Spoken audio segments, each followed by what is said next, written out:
Hello दोस्तों, जय यीशु जी की। मैं आज फिर से बताने वाली हूँ यीशु के चमत्कारों की कहानी, जो बहुत ही इंटरेस्टिंग और चमत्कारी है। जी हाँ दोस्तों, जिन बातों को हम चमत्कार जानते हैं, जिन बातों को चमत्कार जानते हैं और नहीं भी जानते, कुछ बातें हमें आती हैं, कुछ नहीं समझते हम। तो आपने जो पहले कभी नहीं सुनी होंगी और नहीं देखी होंगी, तो मेरी कहानी के द्वारा आप जान सकते हो, सुन सकते हो। और यीशु को किसने मरवाया, किसने मरवाने की साजिश रची, किसने उसे सूली पे चढ़ाया, किसने कटघरे में उसे खड़ा कर दिया, ये सब कुछ आज वीडियो में साफ साफ सुनिए आप। तो वीडियो बिना स्किप किए पूरा देखिए। आगे क्या हुआ। हमारी ज़िंदगी में रास्ते नहीं मिलते जब दोस्तों, तब यीशु हमें रास्ता दिखाते हैं। ये बात तो आप जानते ही हो।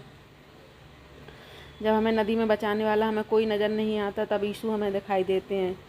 जब हमें दरिंदों से बचाने वाला कोई नहीं दिखता, तब हमें यीशु दिखते हैं। हर जगह हमारी मदद करने यीशु पहुंच ही जाते हैं। जी हाँ दोस्तों, वो एक परमेश्वर हैं जिन्हें हम नहीं समझ पाए। जी दोस्तों, कुछ लोग हमारे यीशु के खिलाफ़ साजिश कर रहे थे। कुछ भविष्यवक्ताओं ने उन्हें बताया यीशु को कि कुछ लोग तुम्हारे खिलाफ़ साजिश कर रहे हैं। तब यीशु ने कहा कि मैं यहाँ पर मुर्दों को ज़िंदा करने के लिए पृथ्वी पर नहीं आया हूँ। मैं यहाँ चमत्कार दिखाने नहीं आया हूँ। मैं यहाँ कुछ बताने नहीं आया हूँ। मैं लोगों को यहाँ पर जगाने आया हूँ। तब कुछ लोगों ने यीशु को मारना चाहते थे और पकड़ के उन्हें कटघरे में खड़ा करना चाहते थे। राजा के महल में उन्हें कटघरे में खड़ा करना चाहते थे। और वो कौन लोग थे? वो थे यहूदी लोग। जी हाँ दोस्तों, वो थे यहूदी लोग। इन लोगों ने यीशु को पकड़वाने के लिए एक व्यक्ति का इस्तेमाल किया, जो चंद मोहरों की खातिर, सिर्फ कुछ ही मोहरों की खातिर वो बिक गया। जी हाँ दोस्तों, बिक गया और उसने यीशु को पकड़वा दिया और राजा के कटघरे में लाके खड़ा कर दिया। जी हाँ दोस्तों, वहाँ पर बहुत सारे कई देशों के राजा बैठे हुए थे। यीशु पर इल्ज़ाम पे इल्ज़ाम लगाए जा रहे थे। हर प्रकार से उन्हें इल्ज़ाम लगाए जा रहे थे, पर कोई भी राजा यीशु को गुनहगार साबित नहीं कर पाया। लेकिन फिर भी हमारे ईसा मसीह को बेरहमी से मारा गया। कुछ लोगों ने कहा इसे सूली पे चढ़ा दो, इसे सूली पे चढ़ा दो, इसे सूली पे चढ़ा दो। तब इसे बेरहमी से मारा गया। बेदर्दियों की वजह से कोड़े खाए इसने, हमारे यीशु ने कोड़े खाए बेदर्दी से और क्रूस को कंधों पर डालकर गली गली घुमाया। हमारे यीशु को कितना दर्द सहन किया उन्होंने। कोड़े मारते मारते खचेरा गया, खून निकाले गए, कांटों के सर पे वो ताज पहनाया गया कांटों का। और ये सब क्यों सहा यीशु ने? ये सब कुछ क्यों सहा उसने? हमारी खातिर, जिससे हम पर कोई आँच ना आए और ये सब हमें ना सहना पड़े। इसलिए सिर्फ ऐसी दर्दनाक मौत यीशु को दी गई कि आप सोच भी नहीं सकते दोस्तों, आप सोच भी नहीं सकते। जी हाँ दोस्तों, किसी व्यक्ति को मानव इतिहास में ऐसा कभी भी नहीं मारा गया। ऐसी मौत कभी भी नहीं दी गई जैसी मेरे यीशु को दी गई। जी हाँ दोस्तों, जैसे मेरी यीशु को दी गई ऐसी मौत कभी किसी को नहीं दी गई। और यीशु हमारे लिए मौत को खुशी खुशी सहन कर गया। मौत को उसने खुशी खुशी स्वीकार कर लिया, जिससे हम सलामत रहें, हमारे बाल बच्चे सलामत रहें। दोस्तों, हमारे बाल बच्चे सलामत रहें। उसने आखिरी खतरा भी बहा दिया, अपने मौत का आखिरी खतरा भी बहा दिया हमारे लिए। बेरहमी से उसके शरीर पर कीलें ठोकी गईं दोस्तों, बेरहमी से, जिसे सुनकर रोना आता है।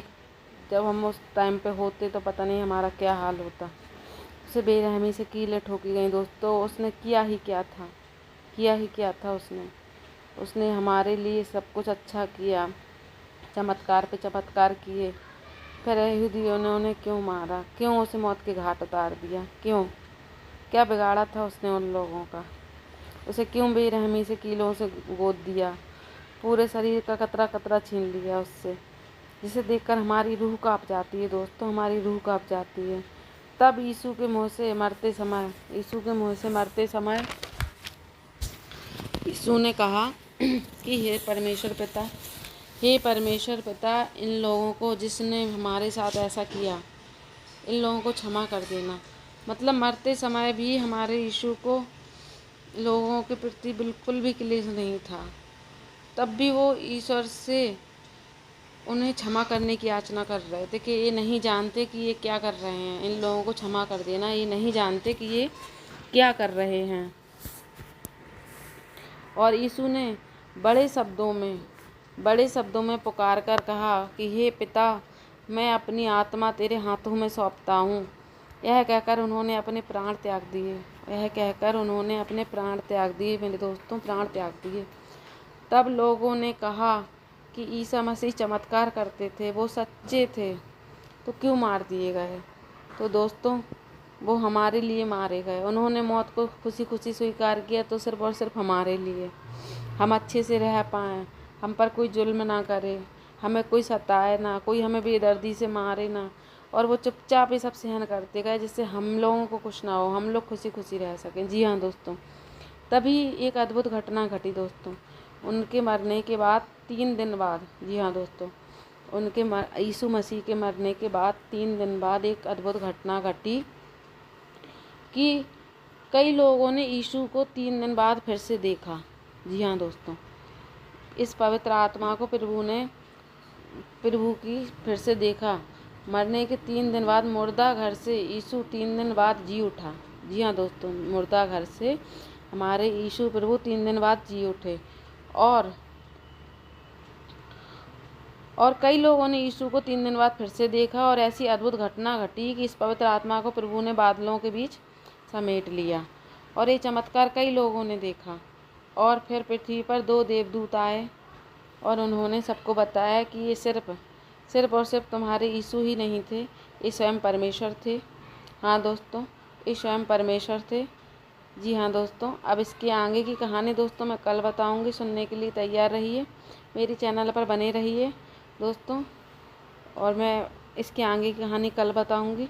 मैंने आप लोगों से कहा था कि मेरी वीडियो को पूरा देखना और एक लाइक और सब्सक्राइब कर देना, शेयर भी कर देना, और प्लीज़ कमेंट में जय ईसा मसीह या गॉड ब्लेस यू कुछ भी ज़रूर लिख देना, जिससे मुझे पता चलता है कौन कौन मेरी वीडियो देख रहा है दोस्तों। तो दोस्तों, कल फिर से मिलते हैं इसी चैनल पर इसी की आगे की कहानी से। ठीक है दोस्तों, शुक्रिया, धन्यवाद। जय ईसा मसीह की, गॉड ब्लेस यू।